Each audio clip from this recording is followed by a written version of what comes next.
Yeah, exactly. Like that movie poster is the fucking movie right there. It is the fucking movie, dude. It's got all the characters. Dude, wait, let me move. That- Let me move. It's got the tank. It's tank. got the helicopter. It's got the helicopter's got Sylvester Stallone. Rambo. That's those, it. Those are the three characters. Those are the three movie. characters of the whole fucking movie. The helicopters, yeah, that's key.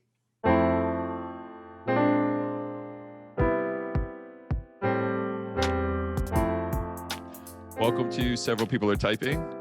I am joined by my co-host Will, and Adam has joined us as well for a special treat tonight. We were asked by Will to watch two movies, and with somewhat of a combined theme between them, and we're going to talk about them now. So, Will, why don't you take it away? Yeah. So the two movies, the start of this was that I noticed Charlie Wilson's War was available on Amazon Prime. And that movie was one that I liked when it came out. Hadn't seen it in a while, watched it and tried to convince everybody else that they should. But then I was thinking, back to our idea a few episodes ago around,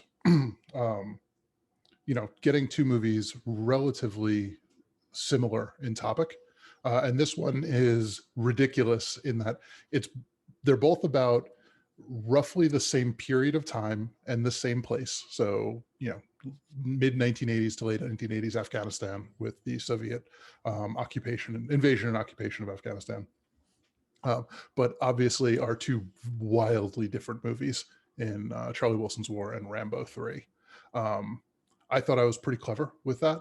And then did a quick search, and somebody wrote a book, or at least part of a book, on this thing, which was a terrible book because I bought it and then read at least the relevant parts of it.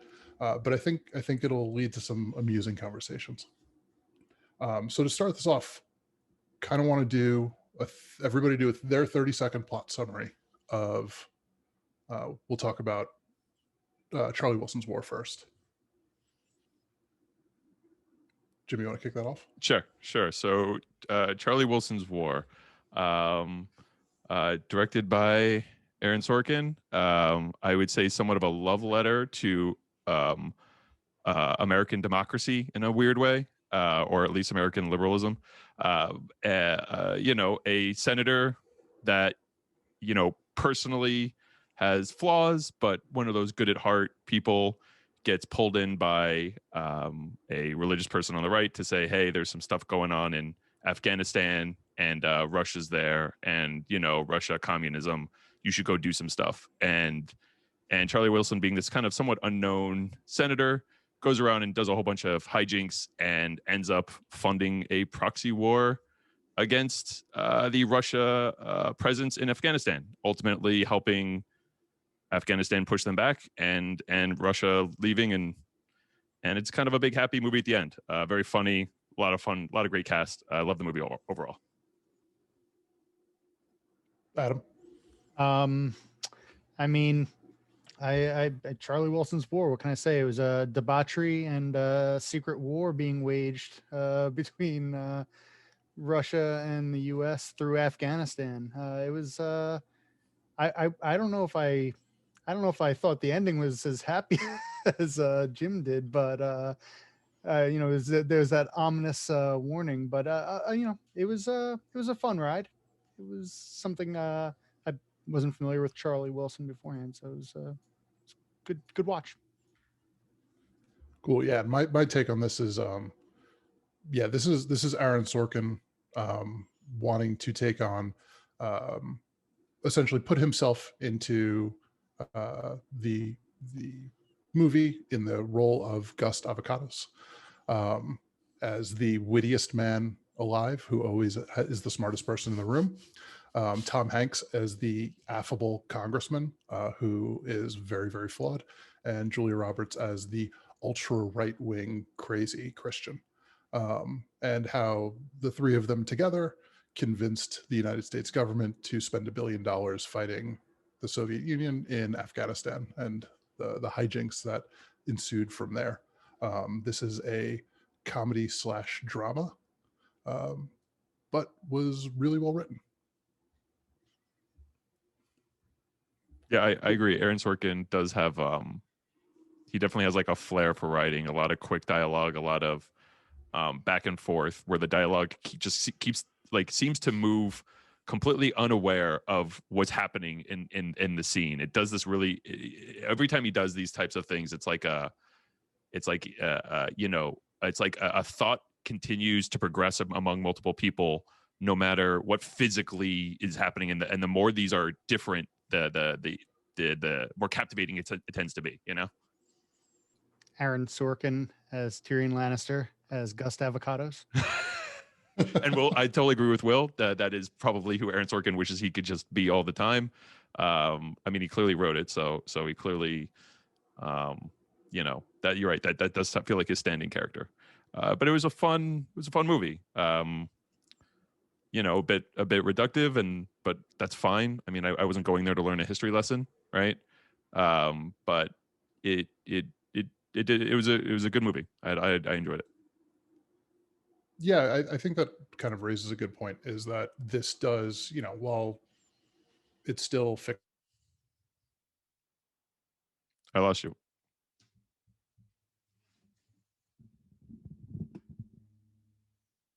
Okay. Sorry. That might have Can been you hear me now? Yeah, sorry. Cool. Yeah, so while it's obviously fiction and, it's a movie, I think it does bring to light a part of history that a lot of people aren't familiar with, right? And yeah, it exaggerates these people's role in this history, but it is a good medium in which to tell, or at least to inform people about what happened, without too much of an agenda, it seemed.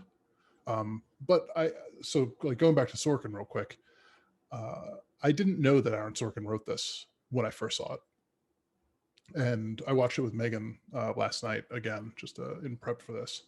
And like 10 minutes into the movie, she's like, how did you not fucking know this was an Aaron Sorkin movie? Like, this is obviously an Aaron Sorkin. Like it's exactly him. Like everything about it, the dialogue, all the walk and talks, like everything is Sorkin. And yeah, I mean, I love most of the stuff he's done. Obviously, I watch West Wing like at least once a year, as like through the whole series. A Few Good Men was amazing. Newsroom was amazing. Sports Night was amazing. So it's like all of his stuff is always kind of that tier of at least dialogue in writing. But this, I think, had a lot of really good substance as well, just on what the story was.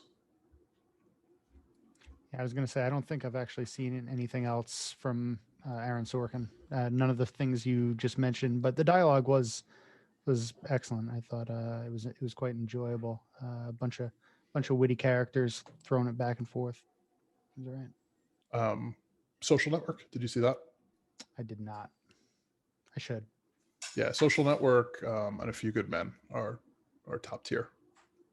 And West Wing is just a comfort blanket for democracy. He really does love American democracy. American movie, President. Yeah. Oh no, yeah, that's definitely him. Yeah. I'm sorry, I confused The American President with literally the show The West Wing. Like, to me, those are just interchangeable. The American President came out around the same time, I think, as Dave. And those two movies, like, because I was young when I saw them, and like those two movies in my mind are forever confused. And they're like not about anything. they're polar opposite approaches to our government. Yeah. Yeah, I mean, one is about sneaking a body double in place of the president. Like, so, I mean, what genre do you think this movie was? I mean, go ahead, Jim. Sorry. No, you go. I mean, I think I saw somewhere it labeled as a comedy, and while I could see that argument being made, I mean, it leaned more drama to me. I mean, it had, it's witty banter that may added some levity, but I don't know. I felt like I would personally label it a drama, political drama, I guess, something like that. Maybe I would call it a political comedy. I guess politics. If you're gonna like, if I were to call it drama, I mean they had a scene or two for sure, but it just felt so overwhelmingly like aloof of it to a degree that and I was fine with that. I didn't mean that in a bad way. Just kind of the nonchalantness like of Charlie Wilson, Tom Hanks, and this character. Like it felt like the movie was his vibe. Where it would dip into the serious, but ultimately just this guy who likes to have a drink and talk to people and try and get a little done in government, right? In the I'm not showy, but I get a lot surprising amount done behind the scenes, which is a fun way of looking at things. Yeah, and maybe also part again American exceptionalism propaganda a little bit, but I don't fault it for that. It's more entertaining that way. Yeah, the reason I ask is it. I mean, it obviously has comedic moments, right? There's a lot in this movie that's very funny, and a lot of the dialogue is written for you to laugh. But that said, it's still taking on pretty serious topics. I mean, they visit refugee camps and see kind of the horrors of war fairly regularly in the movie, like 3 or 4 times in the movie. So it kind of treads that line of making a really serious topic more approachable through humor, I think. So yeah, I think it's more on the kind of dark comedy side almost, because a lot of the comedic lines are about like how fucked everything is, and kind of finding some humor in that.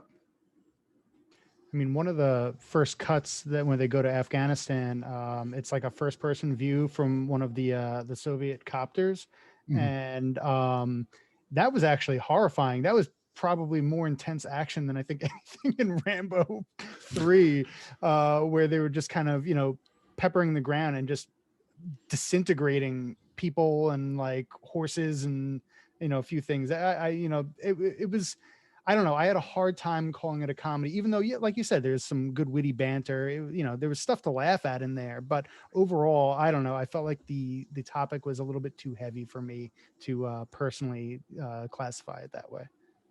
Yeah, the one of the things I think that was kind of interesting is that there's only one scene in the entire movie that has Soviets in it, like actual filmed Soviets, right? Where you're getting their perspective from the helicopter, and it's the first time that the Afghanis shoot down one of the Hinds, which I think is an interesting choice. It kind of leads me into like the villain of the movie wasn't really the Soviet Union. It was American bureaucracy, right? It was they were fighting against like the kind of red tape and hurdles of America to get this done, rather than the villain being Soviets. Yeah, back to the Sorkin. If only we could just have the smart people do all of this stuff, we'd be fine. Which is his overriding theme in all of these. But yeah, but it also, a lot of this is about American like interventionism, right? And whether or not it's okay for us to intervene in these things. And both of these movies are largely about that, right? Rambo at least hits that very, very at a very high level, but doesn't deep dive into it at all. It does hit it though. It does. Well, yeah, Rambo is the intervention. Like that's all you need. Yeah. Rambo is a metaphor for the U.S. Proxy support of the Mujahideen or whatever. Yeah. But yeah, I mean, this does go into very much like, is it good or is it bad? Trying to paint a gray area for American interventionism. I didn't think it. Sorry, go ahead. Yeah. No, I thought I was going to say something. Sorry. Yeah, that's why we're here. I didn't think it. I mean, again, I don't expect it to, so I'm not saying this in a it's bad, but I don't think they painted the Soviets in anything else than just a generic force of evil. Communism is basically labeled as evil in this, and the Mujahideen are generally seen as the good, and they do that toy thing, which I mean, it seems so outrageous. You know, I did a Google search, and that was all disproven like a long time ago, well before this movie came out. So it's like, so clearly there's an overwhelming bias, and I know Sorkin's personal beliefs. I'm not surprised he you know enabled all of it, because again I think he's a very very big kind of liberal capitalist kind of guy. But the Soviets, certainly in both movies, are one is like a pure evil, and the other is more of a cloud of evil. But I don't think they're given proper representation, because I feel like the conflict there was far more. I think. I mean, I even just spending 5 minutes reading about it, it doesn't really call into question why the U.S. were supporting Mujahideen and who were they looking to overthrow, because I think it's a lot grayer than that. So. Yeah, I mean, I agree with you that they're very different types of bad guy in both movies. Yeah, in Charlie Wilson's War, it's the specter of communism, right? It's the generic evil of the Soviet Union rather than any specific thing, right? And I think that's notable. I think that it is a choice to do that, you know, to not put really any face to it. Here is just some atrocity, and we're never going to allow you to relate to the people committing these atrocities, right? We're never putting any work into developing them as a villain, because they're not the point of the movie. So yeah, I think that was a deliberate choice to make them the kind of, you know, this cloud of evil, but not to really drill down and put a face to that.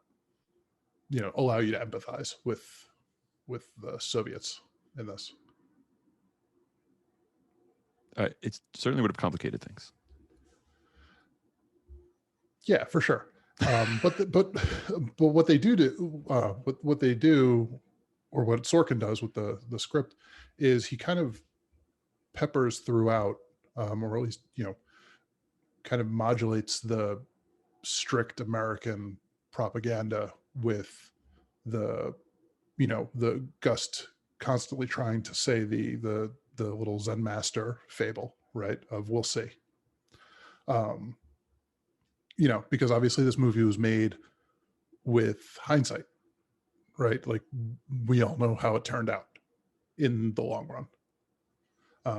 You know, and so it's able to take a look at this story where it's still telling it from the perspective of 1985, where, you know, we probably were on the right side of that, right? We want to help, you know, the Afghanis who are being occupied, and, you know, if they're going to fight a proxy war for us, we're going to fund that proxy war, right? The enemy of our enemies. But, you know, it gives it context, and it tries to like slip that context in, which I think is good. We also just talk about what a fantastic cast that movie had. Absolutely. Overall, I mean, like not only just like the big stars, there were a few like kind of bit parts from character actors that I love. I've been actually going through Schitt's Creek, and when they cut to the first time Charlie Wilson's in Afghanistan, one of the gentlemen, Colonel Mahood, is the guy who plays Ray Butani in Schitt's Creek. It instantly caught my attention. I thought that was interesting. Oh, well, when they're in Pakistan, right, with President Zia. Sorry. Yes. It's right. Right off the bat. You're right. Yeah. I apologize. Yeah. No, there's the guy who plays Mike Vickers is really good. The CIA weapons specialist. Which was that was a great line of here's a test. the nerdy white guy playing against 4 people at the same time. Which one's the weapon specialist? Yes. Yes. And that's and, right. and the I think the throwaway line there of from Gust, Philip Seymour Hoffman's character, of like, no reason this can't be fun, right? He pats him on the back. Like, that's kind of the theme of the movie. Like, no reason this can't be fun. It's Philip Seymour Hoffman, I think, is probably the best actor of like that generation. Like, it is, watching him, it's like, oh, like I really wish he was able to still make movies. And Julia Roberts, who I generally don't care for, I think did a really good job in this movie. Mhm. Did a lot with kind of a pretty one-dimensional character. And then I think Tom Hanks, I think the movie doesn't work without Tom Hanks's affability. Yeah. Yeah, that it'd be checks out. it'd be hard to find a Tom Hanks substitute. And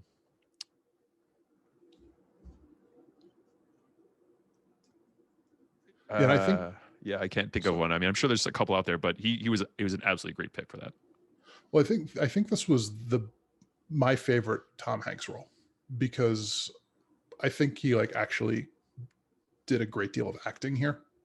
Whereas normally I just feel like he's playing Tom Hanks. He's playing like the generic, handsome, likable, goofy leading man, right? Like, that's just kind of his shtick. And he's always in like varied roles, but it always just feels like Tom Hanks. Whereas this really felt kind of like a transformation, because there was quite a bit of depth to that character. Yeah, I think that's pretty fair.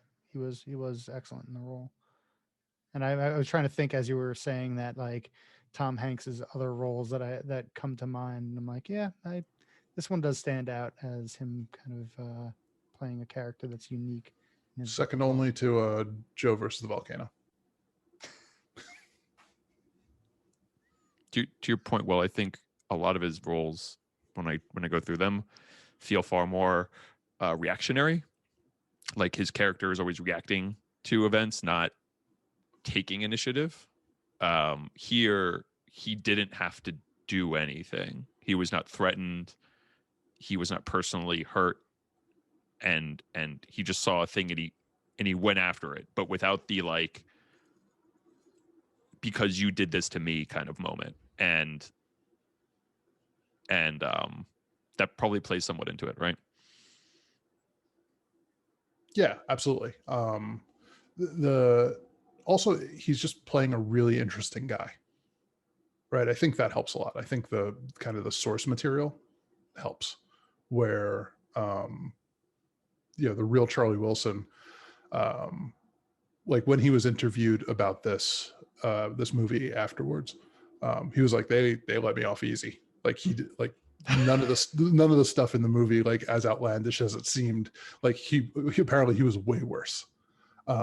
Like, was known as like a good time Charlie, like really leaned into the fact that he was kind of this just like Washington DC playboy, and like really enjoyed living the life of debauchery. I listened to an interview with one of his peers, and they were saying like he was always operating at 50%, because the other 50% was like focused on women and booze.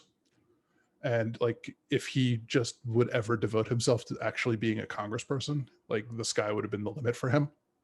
And like, because he was this good at like 50% capacity, which is pretty amusing. He's basically the guy that Bruce Wayne's always pretending to be when people are looking. Right? Yeah, exactly. Yeah, fun time playboy, drinking and hanging out with women, being crazy. Yeah. No, I thought that I thought they did a pretty good job of showing him being a pretty deeply flawed person. Like, they did a good job balancing that. yeah, I enjoyed how they fleshed out that character and kind of portrayed it. Like you obviously were rooting for him, but you knew that he wasn't a great person, right? He did a great thing, and like great in long term, who knows? But like, you know, for the context of the movie, he did a great thing, but wasn't necessarily a great person. What part of the? I mean, I get that, you know, the Vegas scene, and he was obviously surrounding himself by women, but even the interactions with women, they certainly made it a point to portray him as honest throughout the entire thing, which was, I guess I would say, is like, what were the things against him? You know what I mean? He didn't screw over anyone, and he didn't lie to anyone. No, but he was a alcoholic, drug using, womanizing. But his womanizing was, you know, not really fleshed out in the movie. I think it became clear that womanizing was happening, but in every scene with a woman, he didn't do anything, especially for that time. If anything, he was incredibly, like, if you look at all the scenes with women, he, you know, like the girl that stayed at his place, right? Or the girl that was like just in her underwear and like a shirt. To be clear, the daughter of one of his contributors. Sure. Okay. Yeah. But like, but like two Also, consensual. What about his office staff? Okay, no, a bunch of beautiful women, but again, he never, like, I could certainly find toxic things he did. I thought that the movie did backflips to make him out as this person who loved being around women but was respectful to them. I mean, absolutely. He was also married. Pretty sure. I thought he was divorced. Was he? Because he was wearing a ring. That's actually what I was basing that on. Then they never even introduced it. Like, the idea that then you don't even hear him talk about his wife, or that his wife's calling or anything. Like it.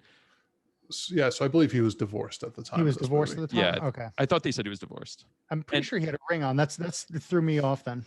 Some people, like, you know, you always hear stories, people get divorced and they, like, I don't know, there's something about the ring, right? But like, okay. I just thought that they did backflips to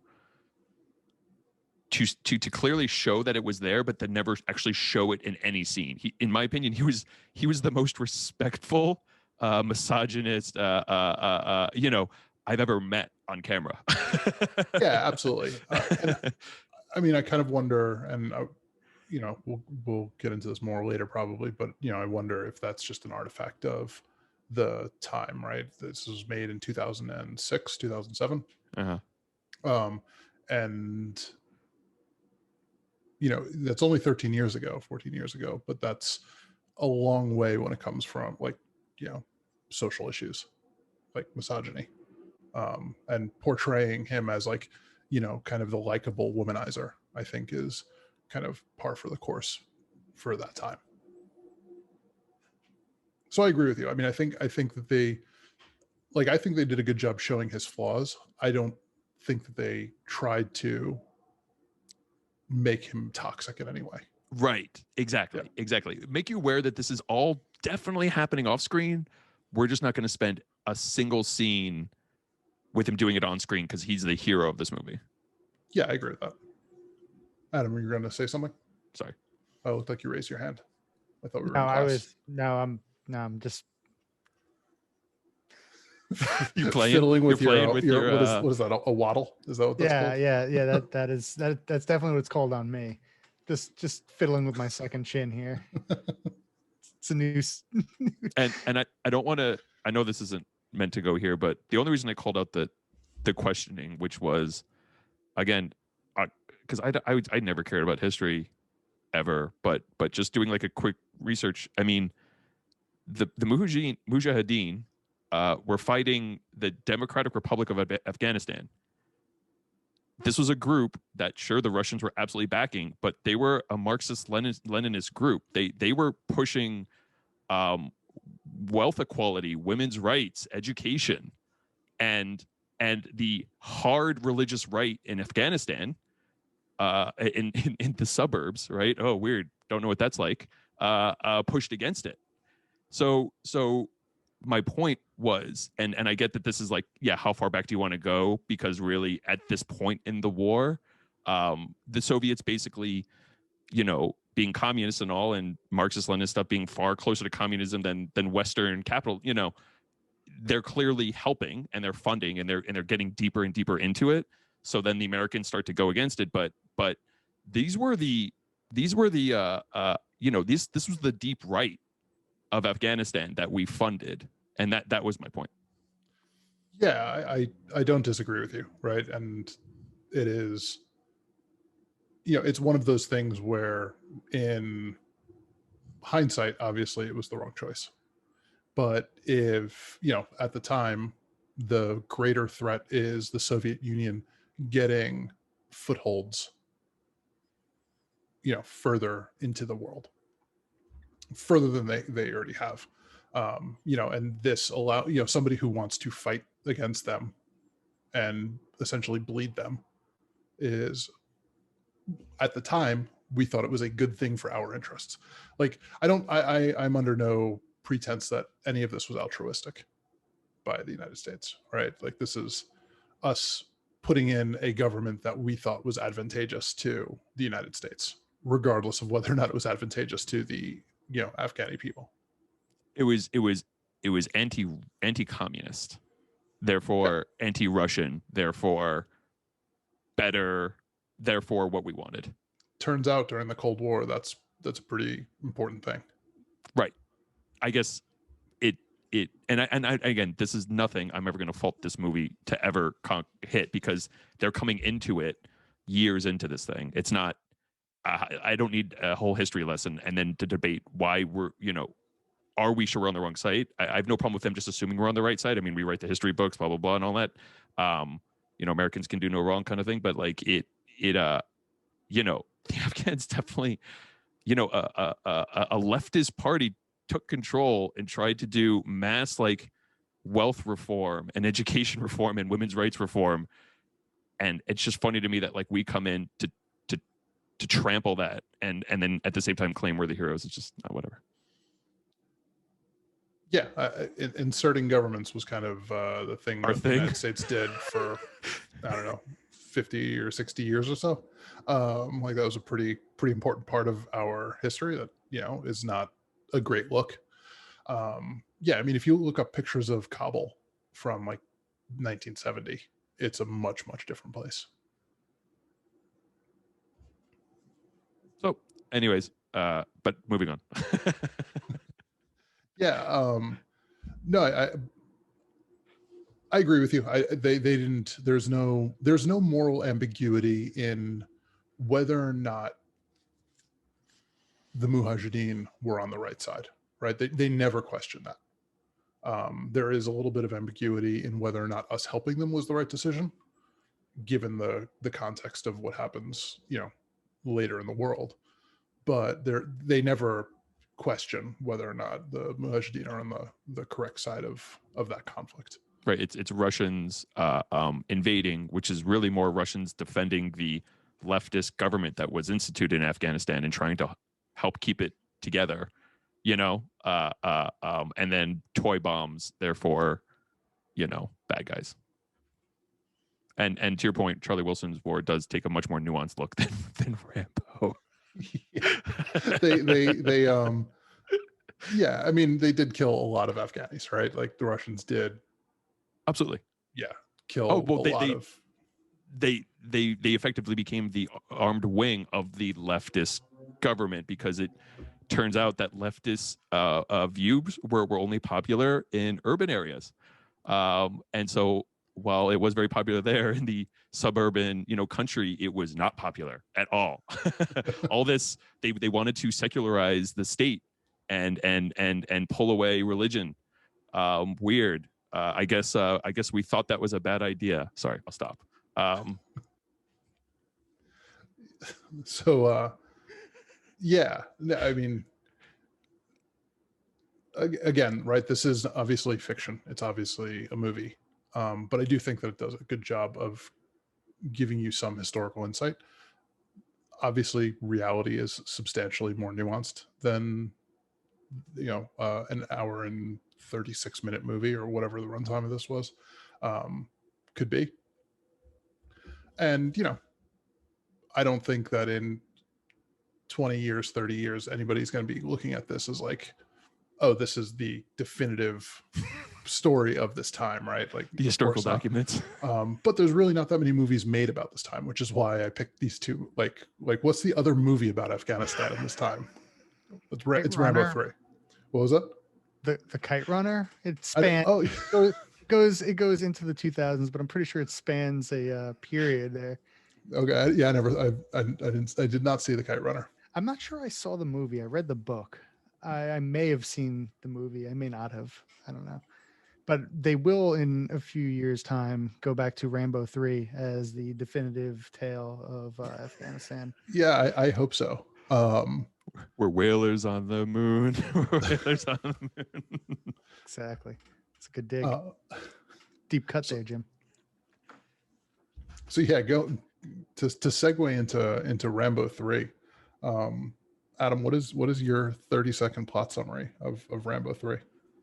Oh, because fuck, I mean, man. you just watched this. This is yeah. fresh. I mean, John Rambo, warrior monk, refuses to help his friend in Afghanistan, then immediately changes his tune when some random guy shows up to tell him his friend was captured. That was we'll get back to that. I'm sorry. And then proceeds to single-handedly defeat the Soviets in Afghanistan. I'm pretty sure that was the movie. Jim, your 30-second take. Sure. Rambo's off on his retreat and gets disrupted by his old coworker who says, "Come back and hang out with me." And he says, "No." And then the coworker gets stuck on a job, and another guy that he met was like, "Hey, this guy can't finish until you go there and help him finish the thing." And he's like, "Okay." And he goes and helps him finishing it. And it ends in the most lopsided game of chicken I think I've ever seen.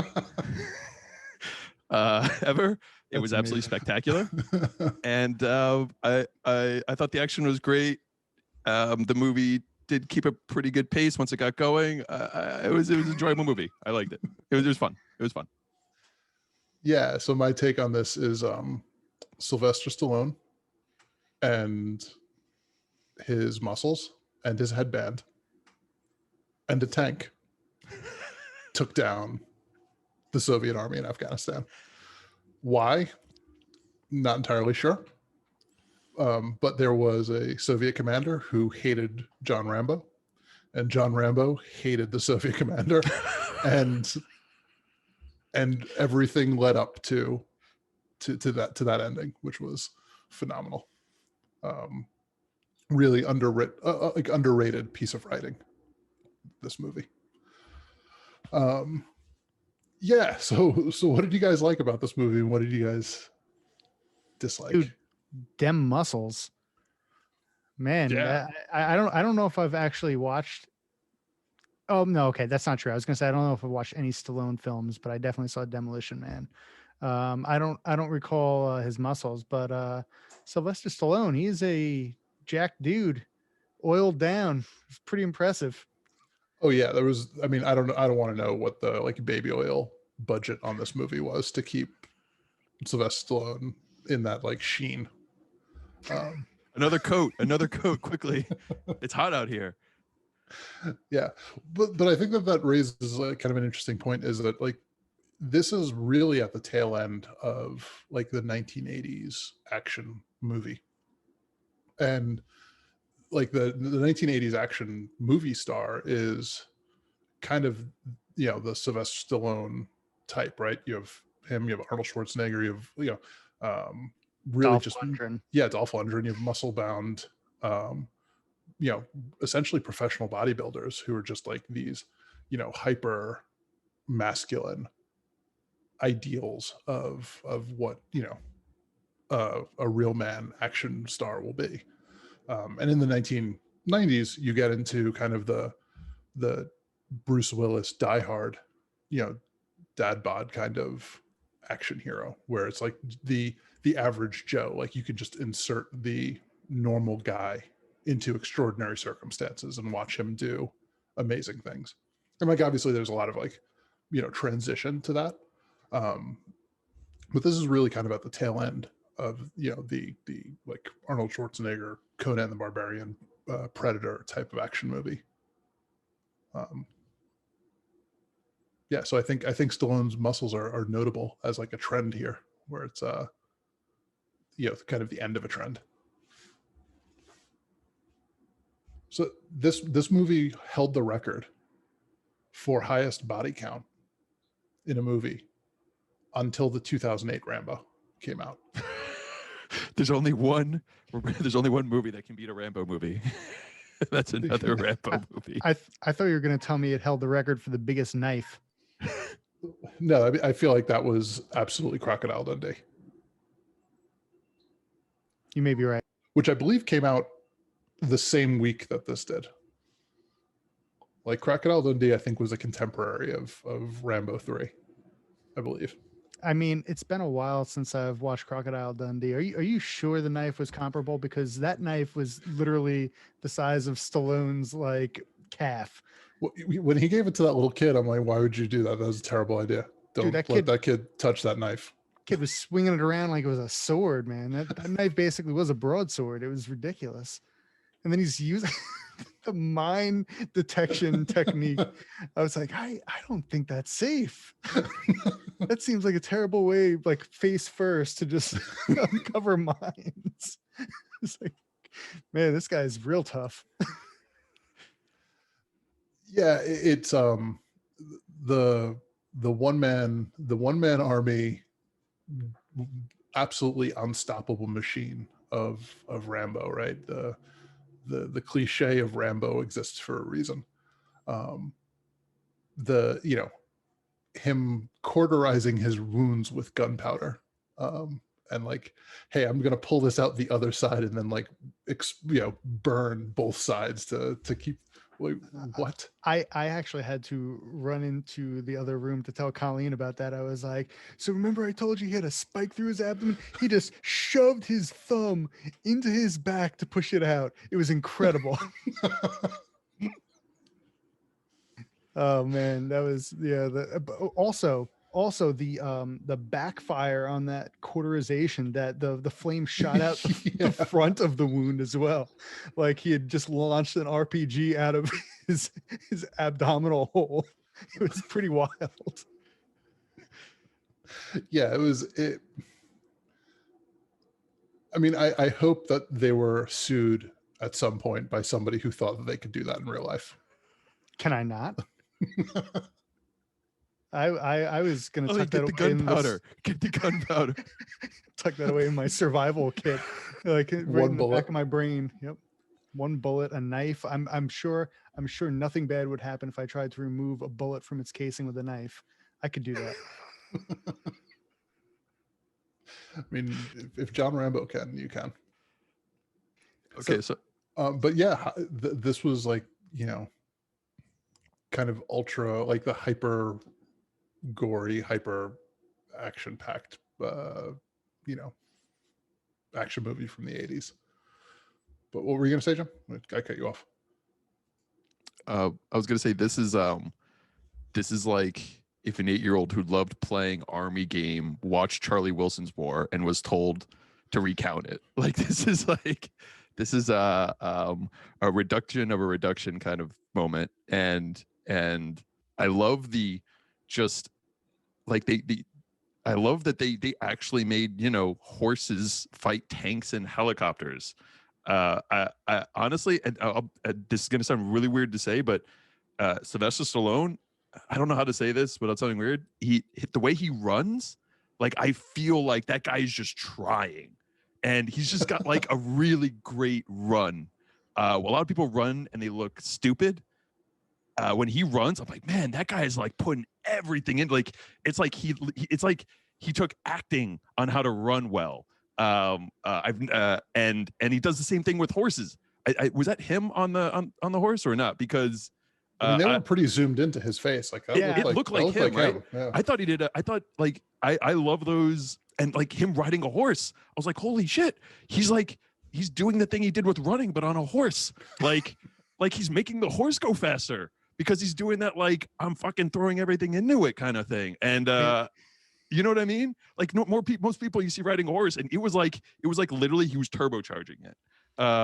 And I love the action scenes. I think he's a great action person, and I love I know it was like the typical Rambo thing, but like the not wanting to get involved. That's great, right? Going to save a buddy. And then the Russians being hilariously evil, right? Like they were trying to like they just murdering people and being happy about it, and torturing.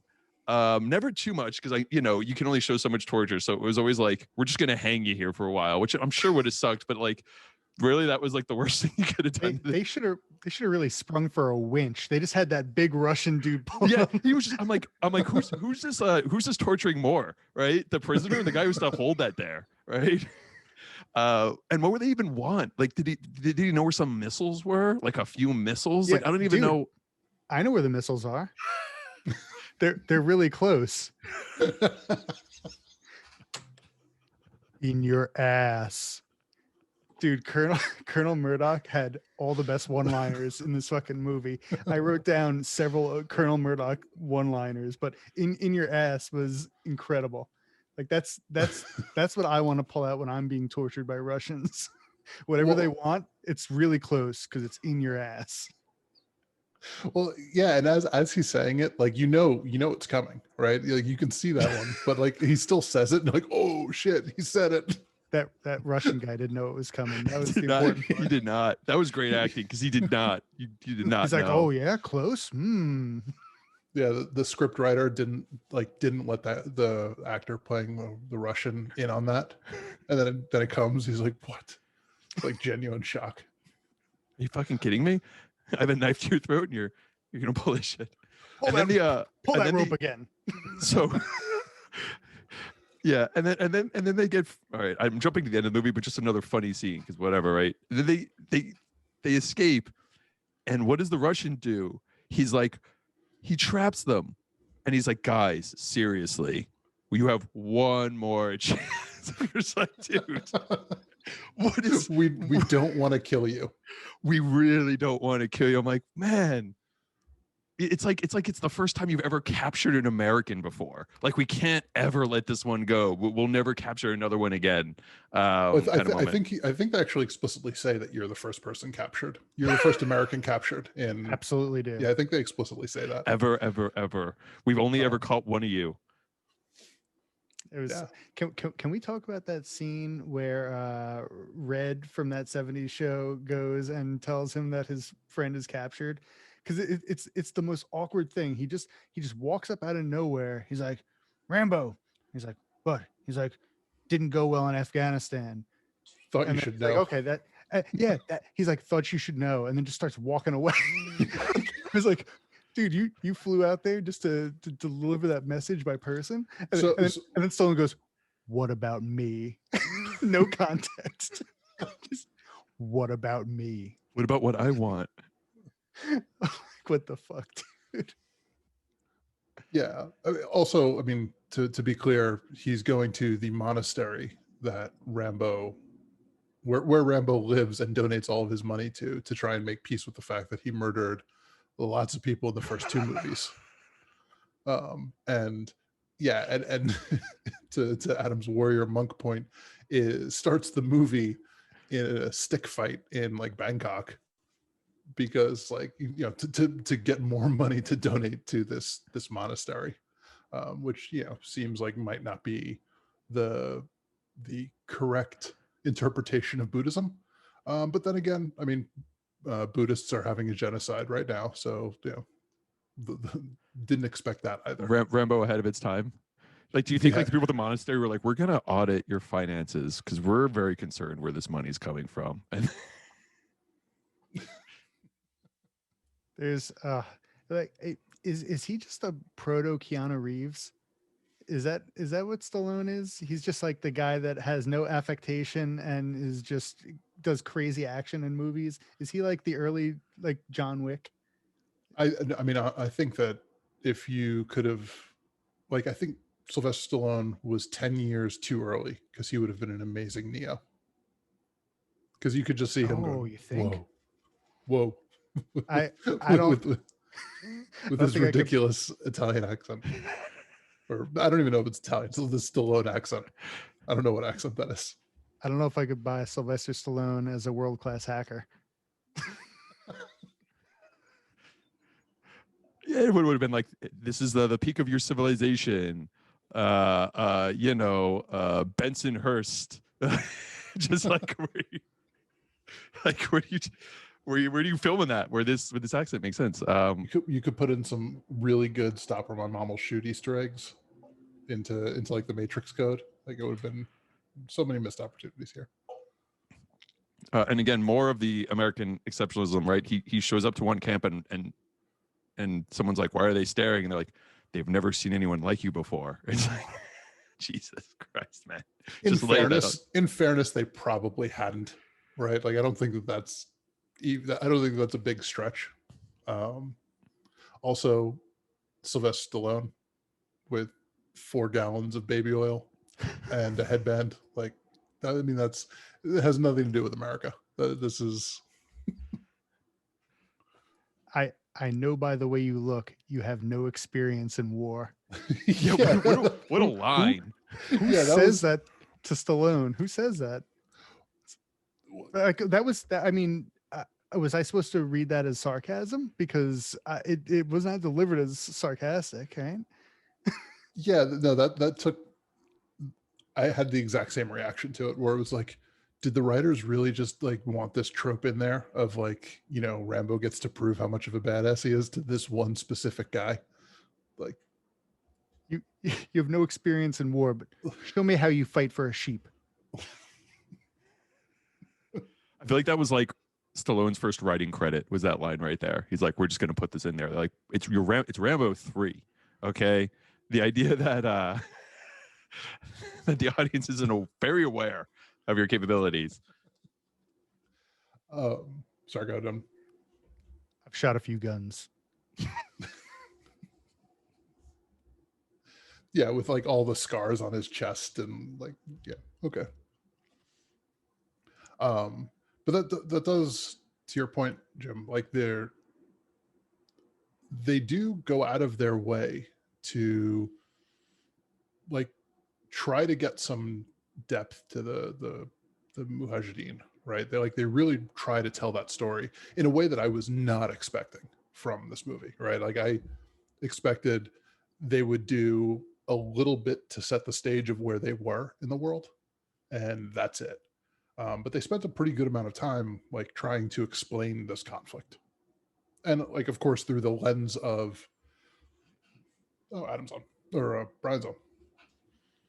We can wait for him. Yeah, but they do try and humanize them. Test. Hey, Brian. Hey, Brian. Little low. Can you guys hear me? Yeah, we can hear you. You're just a little low. I'm on my fancy new mic. Well, bring it closer. Closer? Where is it? You gotta like in that picture you sent us. You gotta just kind of. Yeah, baby. Like this?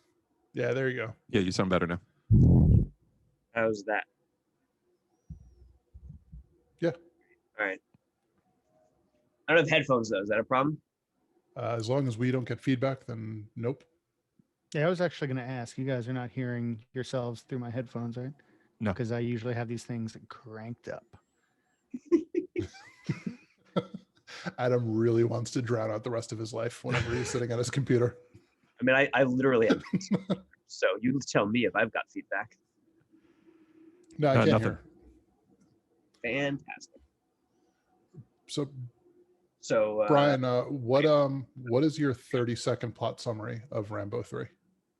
Oh, I did not watch Rambo 3, but Don't care. That's perfect. But I watched the trailer and the stick fight scene just before showing up here, and I read the wiki, so I have a pretty good gist, and I definitely was like thinking about while I was like reading it and stuff about the actual war going on there and Charlie Wilson and stuff. And it was also because then 88 was when this was made, so it was still like 100% going on, which is actually kind of neat. Like that's kind of cool.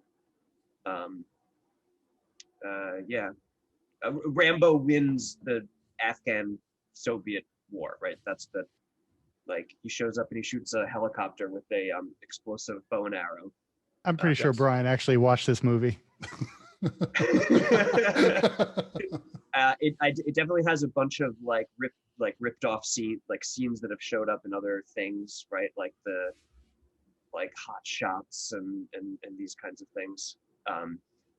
Super, like, playing it super straight, but so fucking corny, right? I mean, he literally like blows up the entire like Soviet army by himself. Like it's like watching Mandalorian, except he doesn't even actually have super armor on. He has no armor on. He's got muscles. Yeah, exactly. And baby oil. Did you actually? I could try to run through the plot real quick, because it's like his boss, his old boss from First Blood, like has to go to Afghanistan to like do something, and he wants Rambo to come, but he won't, and then he gets captured. So then Rambo's like, "Fine, I'm gonna go in all by myself and do it," and then he saves the Mujahideen from communists for America. The end.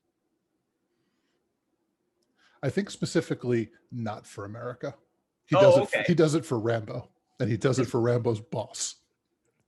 Maybe the kid does it for and the Colonel kid. Murdoch. And he does it for the kid. Yeah. I think Rambo is disillusioned by America at this point. However, he quite clearly served their interests explicitly. I'm not doing this for you. Yeah, okay, Rambo, whatever. Just go in there and kill all the Russians, please. Yeah, but it's not for you. Yeah, no, we got it. It's for your buddy. Just whenever you're ready. Actually, But if he was caught, they would deny they ever knew him or spoke with him. Yeah, they did. Now that you mention it, they did call that out like specifically in the trailer. Like first it was First Blood, and then he did it for, and now it's for himself. Okay. There were 2 more Rambo movies. I think 3 more Rambo movies. Three I think more? there was the 2008 Rambo.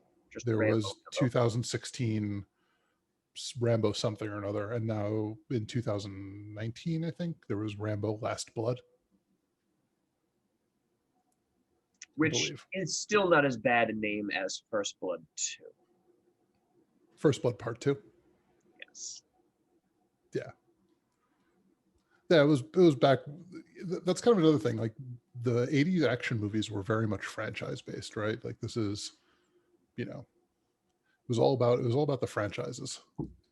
Kind of in the 90s, I think there weren't that many. Really, like there was Speed and Speed 2, but nobody watched Speed 2. That was not. I mean, a tentpole franchise, around the like Schwarzenegger, like, Stallone is Rambo. Like, there you go. Let's turn these things out. I'm surprised that they stopped 3. Right? Like, there was a huge jump, right? That was only. Well, I think, yeah. I actually. Oh, go ahead. No, good. I actually told Alina the plot of Rambo 1, because I mentioned that we were doing this, and like, oh, Rambo 3. She's like, Rambo? I'm like, let me tell you about Rambo 1. And she's like, that actually sounds really good. And I said, yeah, Rambo 1 was actually a pretty good movie. Yep. Yeah, I think kind of the direction that movies went away from franchises was like the action star was the franchise at that point, right? Yeah. It didn't matter. It didn't matter if it was another Rambo. It was just another Stallone movie, right? Yeah. I mean, Demolition Man was Rambo in the future. Right. Rocky was Rambo without guns. Rocky 1 was a legitimately good movie. I think Rambo 1 was a legitimately good movie. Yeah. I think Demolition Man was a legitimately good movie. I still love Okay, watching no, that movie. Yeah, I mean, I was gonna 100% say agree. I've never seen either Rambo 1 or Rocky 1, and I'm fine with just seeing Rambo 3 and Demolition Man and Judge Dredd. Judge Dredd. I am the law. I did not like Dread. Wait. You didn't like Dredd or you didn't like Judge Dredd? I did not like Judge Dredd. Okay. The Stallone. Okay, the Stallone one. Yeah, because I was gonna say Dredd was a sick movie. Dread was decent. It's fun. Anyway. It certainly at least had honest fun with its subject material, and was like, it was basically like the Raid with Dread skin on, right? Like that's right. Okay. That's what I think of that as, which is great, which is awesome. Sorry. What? No, I apologize for getting us on this Dredd kick. This is we're still talking about Stallone here, so that's fine. Like, and Stallone adjacent things like the Dread remake, or I guess not remake, but you know. Yeah, but I think you make a really good point about the like the like the person is the IP, but that's like a lot what movies are. Yeah. Sometimes more than others, right? But yeah, I mean, you know, a time in all of our childhoods, it was just like, what's the current like Schwarzenegger or Stallone movie thing, right? What is it? It was a racer. Am I With Vanessa foolish? Williams Oh, I remember that one. and railguns. It's so much for those things to be real. Thinking Railguns? that railguns are real to some Yeah. extent. Yeah. What were you saying, Adam? Oh no, I was gonna say, am I foolish to think that Schwarzenegger movies are actually distinct from one another, and it's not just the actor? Like I don't know. I feel like when I think of like Terminator and I think of Conan and I guess I wasn't a big Schwarzenegger guy. True Lies. They all seem like distinct enough from one another as like There's definitely kind of like connective tissue. things that are iconic, at least in my like recollection, and things that are like another one of those movies. I think Eraser is a good like, and then there was another Schwarzenegger movie. Right. You're certainly I mean, like Terminator is like a really enjoyable classic in the same kind of ways that I think like Rocky 1 and Rambo 1 are, when the series in question was kind of like an indie experiment thing and had a bunch of different interesting elements in it, and then they're like, turn it into an action franchise. Terminator 2 aside, but Yeah, the rest Terminator 2 is great. but the rest of terrible. the rest of the Terminator series is exactly that, just like continued cash and nonsense of self-masturbation. Yeah, so what we were talking about right when you hopped on was that one of the things that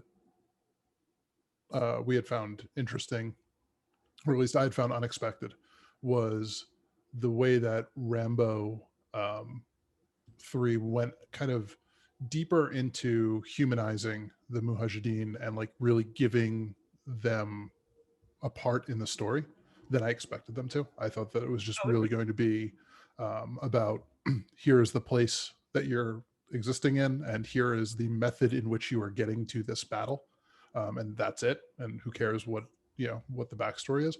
But you'd kind of mentioned it in your summary that this movie was made while this conflict was still going on. Yeah, it must have started in like 86, 87, like production, right? Like, yeah.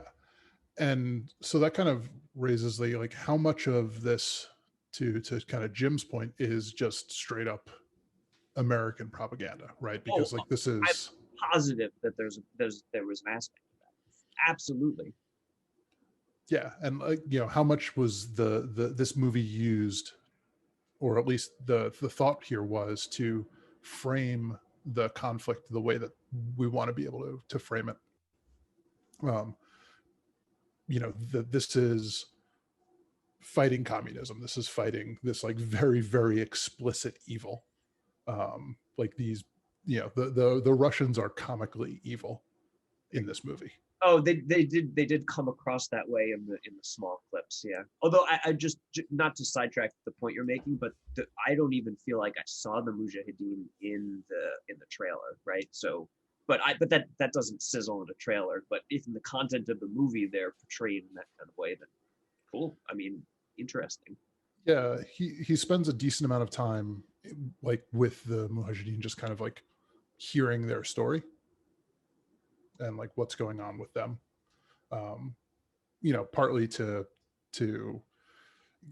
make us sympathetic to their plot, partly to like make us understand why they're all like willing to go die for this cause. Jim, it looks like you were trying to say something. No, I'm good. Cool. Yeah, no, it's I think it's interesting to look at the perspective of both of these movies that are taking place kind of contemporaneously, right? I think there was a miss here by not just remaking Rambo and just calling him Charlie Wilson, as like Charlie Wilson's going to go save the day. Charlie Wilson's actually going to fight. Like if you start out as a senator. Yeah, as a congressman. Yeah, I'm sorry, maybe it was a congressman, not a senator. Yeah, and he goes and just really takes this fight personally. But yeah, like these things were happening contemporaneously, but they were made at vastly different times, and how Sorry, which things are happening contemporaneously? I'm not sure. Like the Rambo 3, like the actions in the movie are happening at the same time in history, right? Oh, sure. Okay. Yeah. But they're made at, obviously 20 years apart. Right, which is, I mean, super relevant. Yeah, and how does that color, right? Where in 2000 and like kind of the politics of the time, how does that color? Because we were talking earlier about how Russia or the Soviets were kind of faceless in Charlie Wilson's war. They weren't really the villain there. They were just kind of this looming specter of evil. Right. It was a like discussed but not seen villain. It's just like, it's the Russians. They're out there. Got it. Except for like a couple of helicopters flying around and blowing up people. But like, that's basically it. Yeah. And obviously in 1988, we're still in the Cold War. This is still happening. You have the color of that. But in 2007, for at least from what I remember of 2007, like we were pretty hopeful that Russia was turning a corner again, right? On kind of their authoritarian style government, because they had elected a new president who seemed pretty progressive, right? Didn't they elect Medvedev, or For the life of me, who got along with Obama pretty well. Like things seemed like they were turning a corner. At least this is my memory of it. And do you think that the not explicitly making Russians or Soviets evil is like a part of that kind of 2007 viewpoint where they weren't evil anymore? Sorry, I'm not completely following. The Soviets were clearly the bad guys. I mean, they made a point of like being like, they chopped hands off of people and dropped mines on them. I'm not sure what you're. I mean, they made them sound barbaric in the context of the movie. They made them sound awful, but I think Jim had said before that while they were bad guys, they weren't really the focus of the movie. Like, right, yeah, the politics was the focus of the movie. I think that they were talking about the toy bombs and this and that. They were obviously not. They were not in a positive light, but I think since the focus of the movie was so far removed from kind of what was going on the ground, that it was, I don't know, I put a lot of distance between the viewer and the Russians for the most part. I'm not sure what might have transpired earlier, but I mean, the Russians were kind of one note bad guy, and also mostly faceless, right? Because they weren't the focus of what was going on. I think that if there was anything missed, it might have been actually seeing a more nuanced justification for why the Russians were even there. In the movie itself, like after watching it, I ended up watching some YouTube bits of like, okay, so why the fuck did this war even start exactly? Because in the movie, I got nothing from that. Like it was just like, they're here, they're bad. All right, great. Yeah, we discussed explicitly, like Jim was very much of there was no nuance there. There was no kind of understanding of the actual history. It was just, here's where the conflict starts and going from there. It barely even had like a start. It was just like, this is going on. Like, oh yeah, sorry. What I meant by conflict is like, here's where the conflict in the movie starts, right? Like not the conflict of the Afghan and Soviet War. I mean, sure. That's how you make a movie. You have a starting conflict. What do you mean you didn't go back to the beginning of time and explain everything? Yeah. This movie's bullshit. Let me set the stage first. Well, can any of you actually tell me why the Russians invaded Afghanistan? Like, what is the benefit to holding Afghanistan? Because I don't think that's ever been clear to me. Do you mean like as far as the movie goes, or like history? No. I mean, this is now maybe a little outside the scope of what we're discussing here. But as far as I know, there's no oil in Afghanistan. It's not a particularly rich country. I could be wrong about both of those things. That's my understanding. But like, what was their actual goal? Why even fucking bother if you're Russia? That's the question I'm asking. So I'll throw an idea out there. I don't know if it's valid, but based off of the tiny amount of Wikipediaing I did, I didn't look specifically why they wanted it. But again, the whole Afghanistan was pushing a heavy Marxist-Leninist agenda that they were severely backing, that clearly has a lot more overlaps with communism than it does with, call it, the American West. They're right next to Russia. It just expanded. It just gives them the ability to expand where they can be in the world. It gives them a massive, like, building a power structure with a political ideology that is much more aligned to yours, when the West was very much like communism is the enemy. I just feel like there's a lot of good reasons why Russia might have wanted to get engaged there. I'm just surprised they didn't pull out sooner once there was pushback, if there wasn't anything else to be gained from that, because that doesn't sound like a particularly big score. Then a bunch of mujahideen showed up with rocket launchers. I mean, Christ, they were supposed to just have horses. I mean, they weren't really supposed to lose that many people. So basically they were there assisting what they considered, and what was, to one degree or another, the legitimate government. So that's what they were doing. So the reason they didn't pull out is the same reason, just, you don't just leave your allies to like fall to a bunch of rebels, right? Because then the country's not going to be your safe haven anymore. It's going to be run by a different aligned government. And, think about, like, the Cold War was all about, there's red areas and blue areas, and they're just like pushing up against each other and like trying to have safe territories and stuff like that, and buffers around themselves. That's what the Iron Curtain and all these proxy wars that went on during the Cold War were about, trying to push countries one direction or the other. You can also look at like the conflict in Syria for the last few years. Much through the same lens.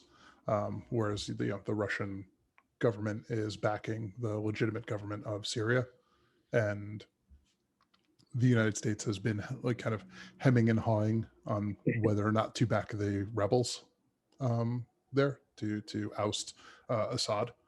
But at least with Syria, there's a warm weather port.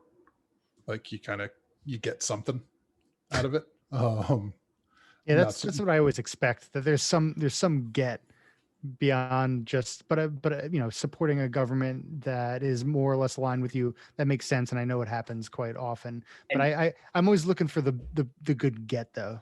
I mean, buffer territory is a get.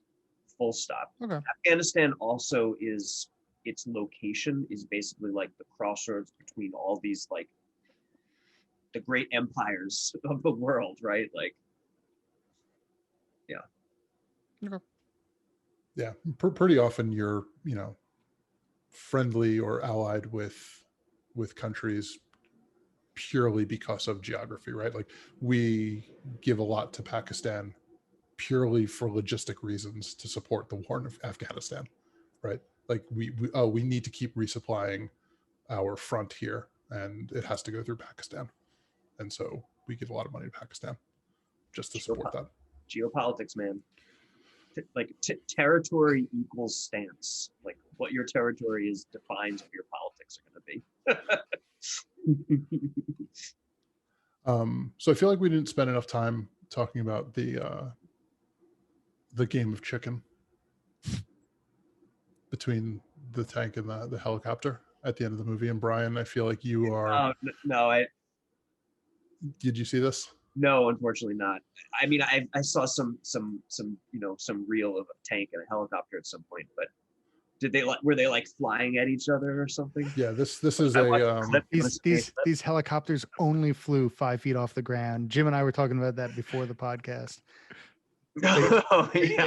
They couldn't get higher than 5 feet off the ground. It's the rules of war. We're pretty sure at the time you can only go as high as your enemy can go. Soviet aviation rules. It would be unsportsmanlike to go higher. Yeah, one. Are you looking for a clip?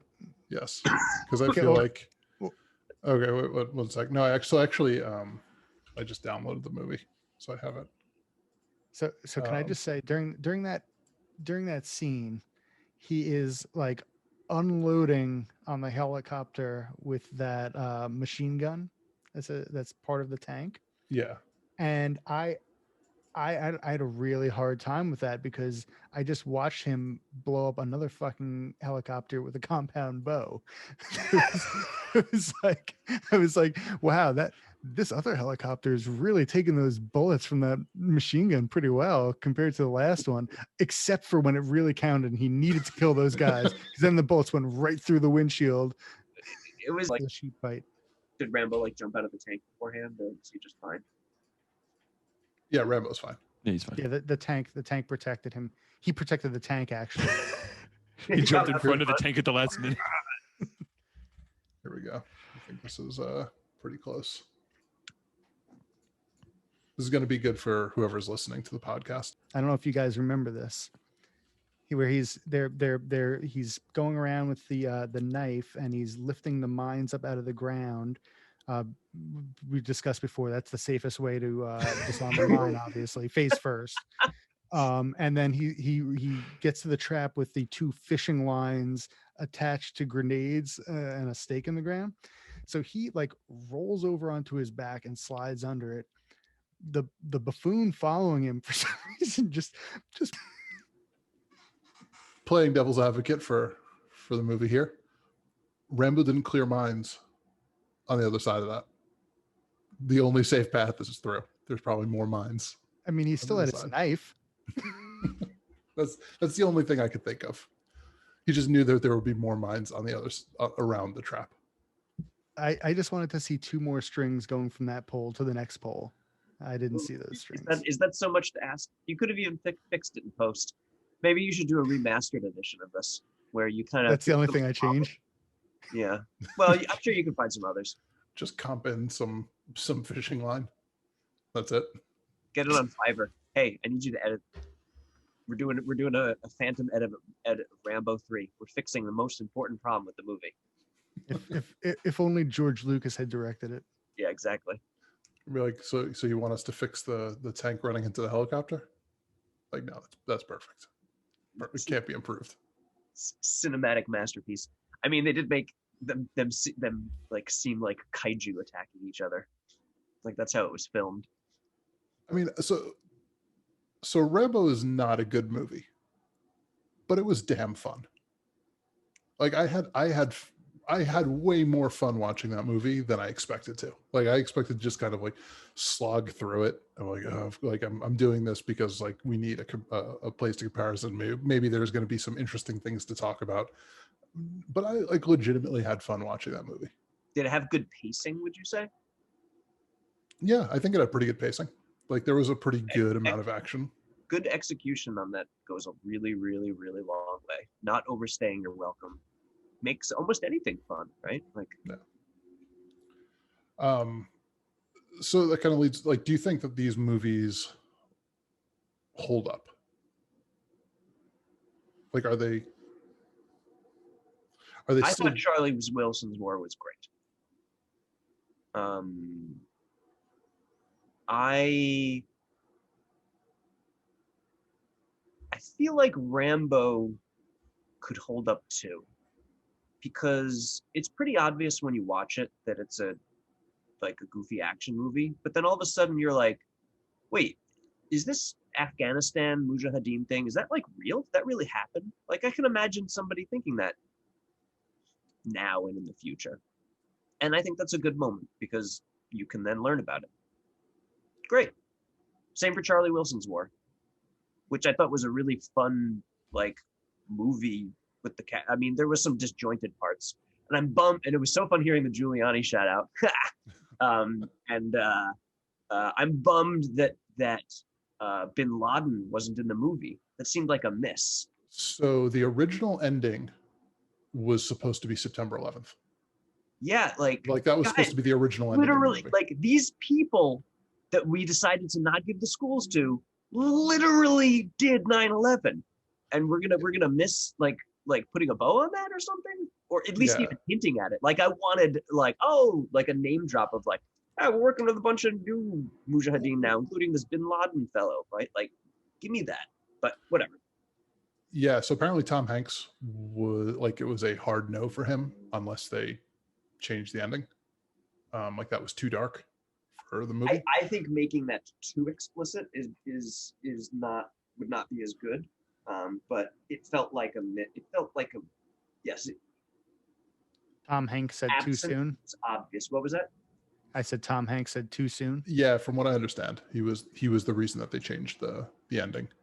But I actually think that I think it was a better movie for not doing that, because the thing is, like, it was a better movie for not doing it bad. I'll at least agree with that. I think that most people recognize, or at least we did. So I don't know about all people, but I think there is a kind of person that needs to recognize that link. And yeah, I think they tried to do that with that last scene with Gust, right? Saying that he's gonna like hand him a report saying the crazies are coming back in and whatnot. Yeah, and maybe there's a group of people who just wouldn't make the connection between Al Qaeda and the Mujahideen. Yeah, I agree with that. Maybe it needs to be explicit for that, but like I think that I am amused by a world, and I'm happy about a world where Rambo 3 might be the gateway for a history lesson. I think you bringing that up is making me think about it. And I think actually both would do an admirable job, right? Because both are individually good movies, just in and of themselves, and both beg questions about like, would you like to know more? Right? If only you had all of human knowledge at your fingertips at all times. I still can't believe the Kite Runner was in the second movie. I didn't even think about it. It's probably a good call. So I watched this with Megan last night, and the problem she had with it, and on reflecting or listening, no, with Charlie Wilson's War, was the rampant misogyny in that movie. Oh, sure, that's fair. And I guess Tom Hanks is fine with that. Well, yeah, and so like 2007 was kind of a pretty different time for things, but the writing the misogyny as the comic relief felt pretty dated and like wouldn't be okay anymore. So I don't know that it holds up from that side of it. Like I could see why there might be some problems with this movie.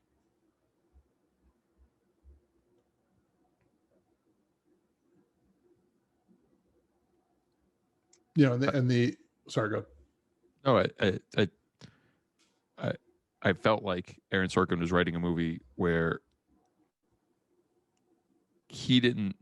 It honestly felt like he thought that the way his scenes in the movie, it felt like were his nods to the acceptable levels of misogyny, which again, I think you can still argue we still had a bunch of problems, but I feel like in his mind, he was never in not displaying it. He also showed what he thought was okay.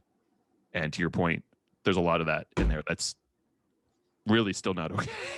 so yeah, you're definitely right on that. Yeah, I mean he was pointing out the misogyny, right? Like they were being like, oh, this is, you know, he is womanizing. This is misogynistic behavior. You know, you can teach him how to type, but you can't teach him how to grow tits type of a thing. And like, of course, that was probably the attitude that they had in the, you know, the mid '80s in, you know, in Washington. It was a period piece. But that said, it being presented as, you know, for a laugh is the problem. You know, the analogy that Megan had used, and I agree with, is like if these were all, instead of like jokes about women, if these were jokes about black people played in the same kind of, like you just had racism played for humor, would we be okay with that now? Or like would we be much harder on this movie for, you know, being, you know, problematic at this point, or, you know, toxic, or at the very least very, very tone deaf? Great question. Did I feel that right now? No. Adam, are you hiding behind your mic? Yes, but nobody would have known if they weren't watching the video. Had you not said something? You're covering your face with microphone instead of facial hair. That's right. Yeah, there we go. Yeah, no, I actually, I was watching Charlie Wilson's War, and I was like, this was a really weird time to shave, because everyone's gonna think I was inspired by Gust. It was like looking back at myself watching this. I was like, that's too much. Yeah, well, I mean, I think what's cool about that though is that like these people like actually existed. Like you were inspired by like Philip Seymour Hoffman, but like you go look up a picture of Gus Avocados. Like, pretty good job. I did, yeah. He does look like him, actually. Yeah. As a matter of fact, I did.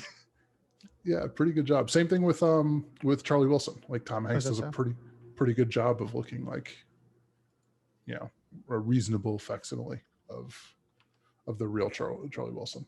Yeah, I appreciated the wiki research that I did after watching that movie, to be like that made me feel like a better person. Like I understand more about that region than I did before. Like just straight up. And that's nice. That's a good thing.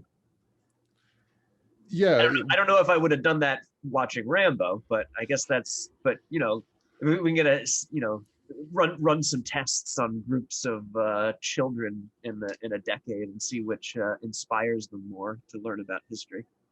Well, the thing is, I think that there's a much better chance that they would have seen Rambo than they would have seen, like, Charlie Wilson's War feels like it got buried.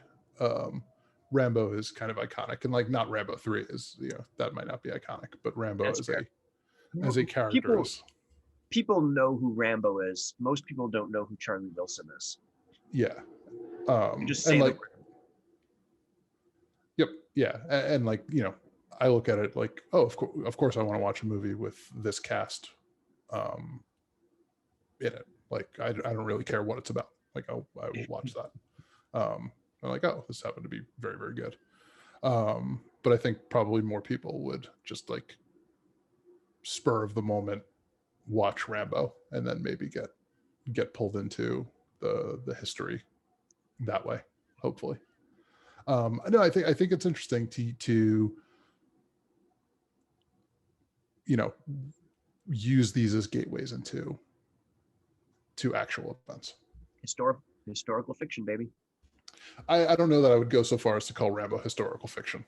I think it's a masterwork. I remember reading it in the actual wiki history. And to answer your point on the sexism, I think Aaron Sorkin in general doesn't know how to write women, and generally writes them, and kind of exposes a ton of sexism in his writing of women, even it's more recent stuff. So like, yeah, the idea that it's also back there, to me, I think I just kind of more glazed over because I'm like, oh, it's Sorkin. Like, to him, a woman is just a man. Like it's like he doesn't know how to. He doesn't know how to write women. To him, a woman is like it is a woman acting like a man is like the best woman, not a woman acting like a woman, if that makes any sense. I thought you were just going to go as good as it gets quote there. What is that? Like, how do you write women so well? It's like, oh, I just think of a man and then I take away reason and accountability.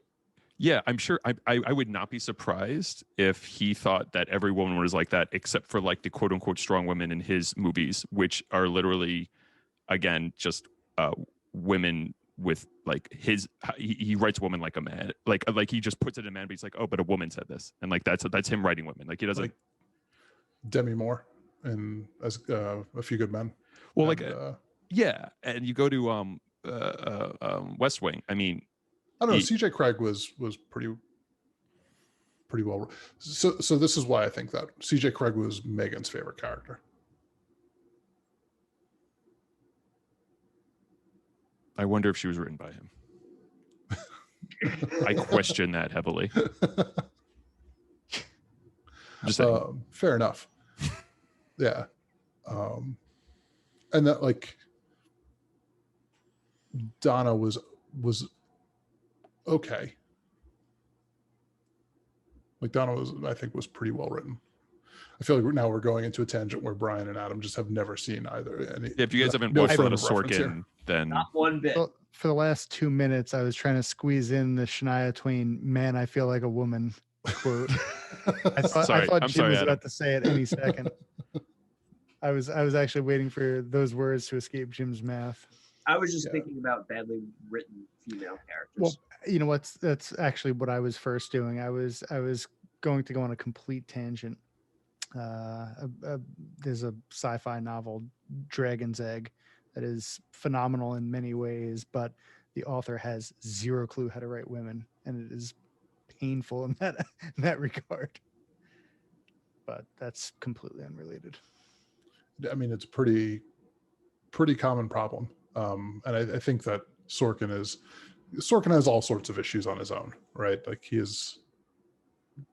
fired from the West Wing for all of his drug abuse. And yeah, he's not exactly the least flawed person or, the paragon of purity.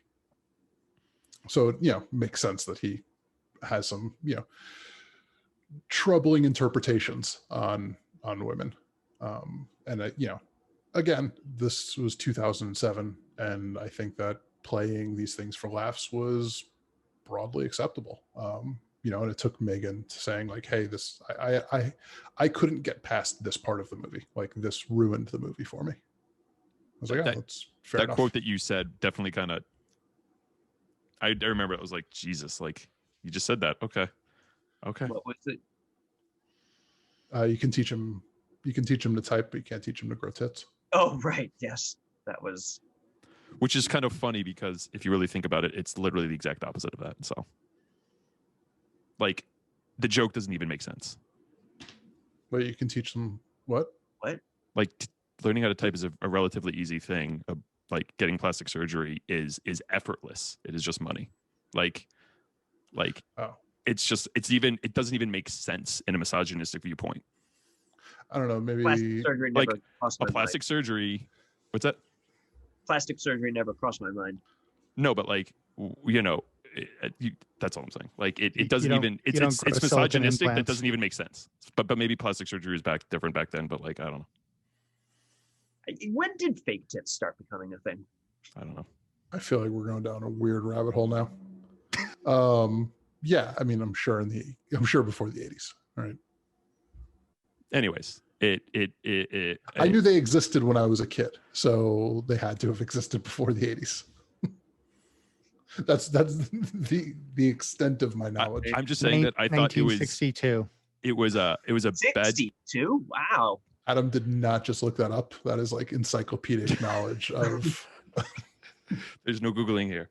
Yeah, It's like, I know when the first rhinoplasty was. I'll tell you that too. So never I Google says it was. Yeah, it just hit me on two fronts. It was both, I thought, kind of like that sucked. And then the second part was like, and that doesn't even make any sense. So like it was like, wow, you went for a pretty big misogynistic joke, and it in my mind like wasn't even logical to a degree. So anyways. I mean, in fairness, I in the context of the movie, Charlie Wilson was a bad guy doing one good thing. Like that was my personal takeaway. Like this guy is not a good person, but he is doing this one good thing. And you know what? Like I think of people a lot like that, very Game of Thronesian, if you will. But yeah, I mean, like, yes, the misogyny absolutely was played for laughs, and I totally get that. And that can definitely be a movie-ending buzzkill kind of thing. But at least to me, it was played for laughs, as in like this. But these people are really pieces of shit. Like that's part of the joke. I didn't get that feel. I got the feel that he was. I did because I just told you I did. Let me be more explicit. I didn't feel like the movie was going for that feel. I felt the movie was trying to say this is a person with a couple flaws, but ultimately, like, are these really that important? Like, he's doing the big work, and like we should just be focused on that. And I'm not saying it just it felt like, honestly, I came away feeling like this is just generally like if I go off the feeling of the movie, which is what I felt like they were trying to say, he's a good person, but he's flawed like anyone's flawed. He's an honest person at the end of the day. And ultimately, yeah, he likes having, he likes getting laid. The idea that they really portrayed any of that as actually toxic in any meaningful way was not shown. To me, there was no consequence of it. There was no one like, oh, he likes being around pretty women is a very different thing than like rampant misogyny, right? Like these are, it was like they were trying to hide one in the other, you know? It's the nobody gets hurt version of yes, right? Like, yes, which is why. I feel you. Yeah. No, that's fair. That's fair. And I mean, kind of evidence of that is that Charlie Wilson was really happy about his portrayal. Well, Yeah. you did go for Tom Hanks. I mean, again, as you were alluding to. The Herring, the Joanne Herring, was not happy with her portrayal at all. Yeah, because she felt like, from what I understand, she felt like she came off as crazy She and did. fanatic, and like, well, She did.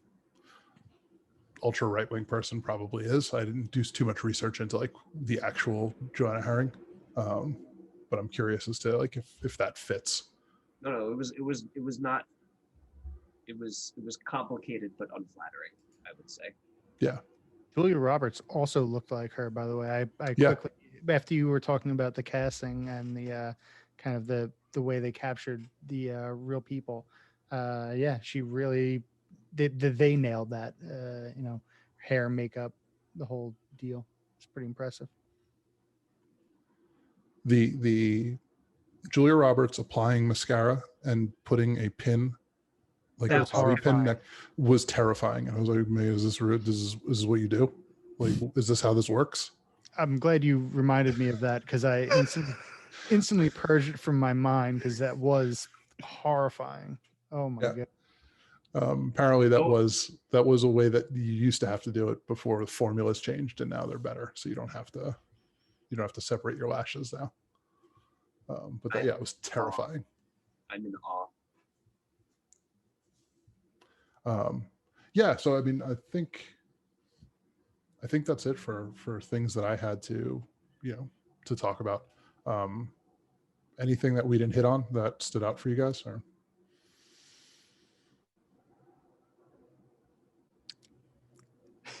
That guy, who's that? I forget that the old senator or whatever that visited the Mujahideen camp with them, and then like he gave his like speech or whatever. Man, that was like spooky, scary stuff. Like, yeah, that scene terrified me. yeah, the Tom Hanks saying, like, I think what Gust is worried about is at some point God is going to be on both sides. Yeah, Yeah, like they hinted at the broader context of and what the retrospective. and what riling up these kinds of things. Like, yeah. Yeah, I guess this was very clear at that time, but it is funny to see a bunch of right-wing Christians team up with a bunch of right-wing Muslims, right? Like what is the only enemy that will garner support from both of them? Apparently it's just communism. Like that's the only thing. Right? Nothing Secularization is the only thing that they can agree on. Nothing unites the right like the left. It's them lib tears, man. It's that's what happened here. So I honestly, when I looked at it in context of like our country, it's just there's just a shocking overall overlap and feel to it, right? Of just how far the religious right will go to fight the idea that they can't control everything, that maybe there should be some non-religious, like secularized control in a country. There was some stuff on Wikipedia talking about how like the Mujahideen was like, this Democratic Party of Afghanistan was going to take away all rights of their religion. Like, it's just, I see the propaganda and I'm like, oh, it's all the propaganda we hear all the time. So I mean, in fairness, communism does, at least in like authoritarian communism, they do tend to take away religion. But this wasn't. Like, that does happen. Yeah, neither side was the good guys in Afghanistan. Well, I personally, I mean, I briefly read up on it, so I could be missing the point. But the government that the Soviets were supporting was like Marxist-Leninist, and they were pushing for a secularized state with women's rights and welfare reform and massive boost of education, because there was a 90% illiteracy rate in Afghanistan at that time. So like the idea that we're going to compare that to the hardcore right in the urban suburban areas and country areas and say both sides, it in my mind is now Russia getting involved with America on the other side complicates all of it. And maybe in a different scenario where America wasn't so, if we weren't in a Cold War with Russia and Russia, maybe we would have fought for that side. But one way or the other, it was ultimately a civil war that was happening that turned into this like occupation because the government was propped up by Russia, right? Like that's how it kept going. Yeah, like they kept them in power. That's how it left. Yeah, that's how the problem left its own borders and became a broader like. Right. It probably would have collapsed from what I read if Russia didn't jump in, and then exactly. And then we're like, well, we don't like Russia, so now we got to jump in. And I guess it doesn't really matter that government in Afghanistan that Russia's supporting may have ultimately been a much better government. You're on the side of Russia, so sorry. Yeah, I mean, there's definitely this idea that at least from just the citizenry of the United States, like I'm pro spreading democracy, right? Like I am pro intervention when we can like further the cause of democracy, regardless of where that is or what they decide. Um, like I think we should have helped when Iran in 2000 and like the Arab Spring in Iran. Like I think we should have done more there. But yeah, it kind of calls into question like what ideals are we fighting for, and it's very much the what is in the absolute best interest of the United States, and not allowing the spread of the Soviet Union to to happen was what they decided was in the best interest of the United States. Oh, I think the Charlie Wilson choice was the correct choice for the continuation of American power. Definitely. It was a very smart choice. Yeah, there was nothing altruistic about it. No, of course not. And as the point was made in the movie quite plainly, that it was an unfortunate choice to not do anything afterwards. I think I personally, I think I'm aligned with you on that one, Will, at least. I think both of those things are true. I think that even though it led to death and pain, I think it was the right choice to go in, but it was the wrong choice to not help more afterwards. Yeah, absolutely. In that case. Yeah. I would have liked to have seen an idea where the U.S. government looked to support the leftist government and convince them of American values over Russian values. Like before the occupation? Yes. Like, hey, Russia don't step in. Why don't we prop you up? But this whole communism thing is a little too far. Like that's a road too far. Go like do welfare redistribution, but don't go hard communism. Stay on our side of the ring and support us. Well, we're in luck because we get to see a version of that in our lifetimes between the West and the China, as we're competing over influence over the various other countries in the world. So that we'll get to see our own version of that. That'll be different than the old Cold War. That'll be an interesting one, right? Because it's very different. It's very different. Yeah, where it's just China being like, hey, Africa, we'll give you all the money you want for roads if you give us all your mining rights. And they're like, cool, infrastructure sounds good, and we get to pocket it in the UN. Yeah, that'll be an interesting one to see play out.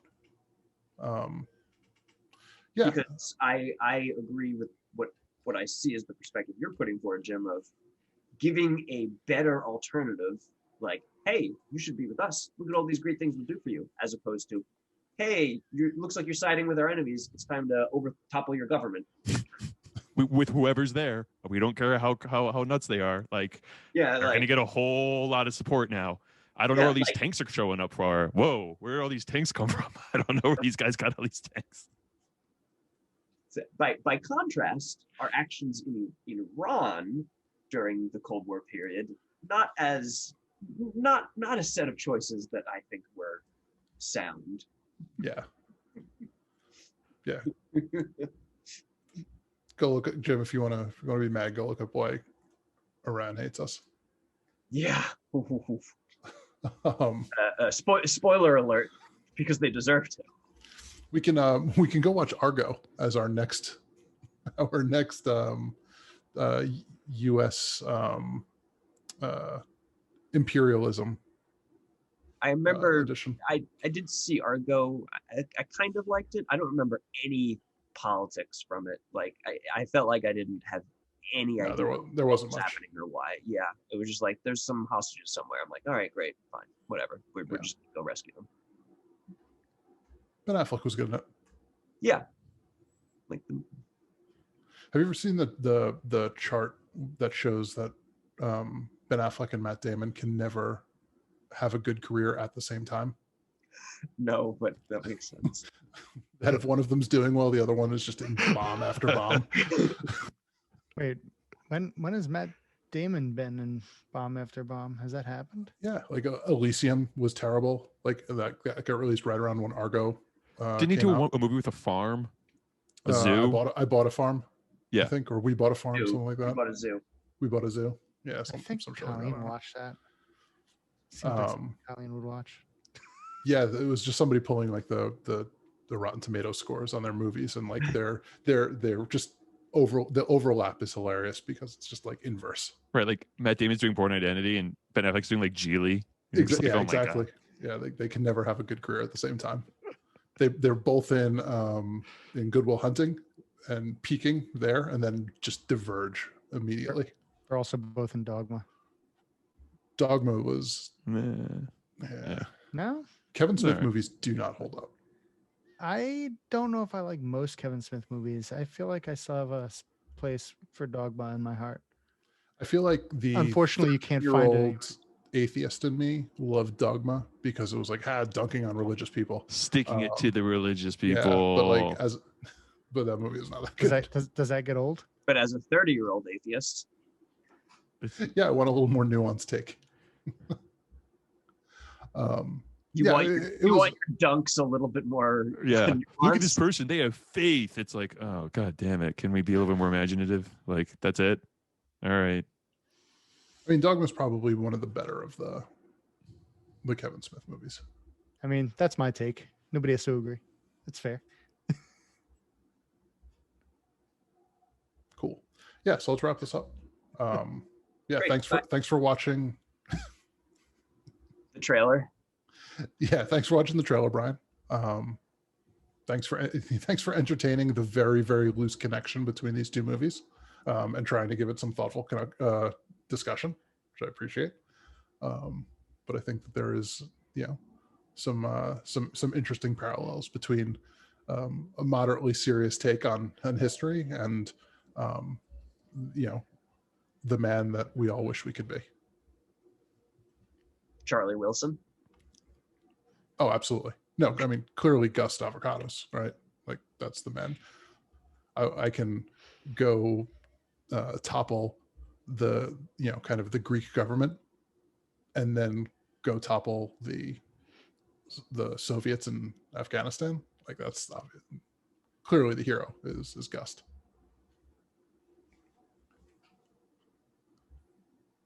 So yeah, you want to wrap this up, Jim? Yeah. I had a good time. Will, thanks for doing all the moderating and putting this whole thing together. I look forward to more of these dual movie with a loose theme tied together things. So look forward to the next one. I had a lot of fun, and thanks everyone for joining. Have a good night. Right. Good night.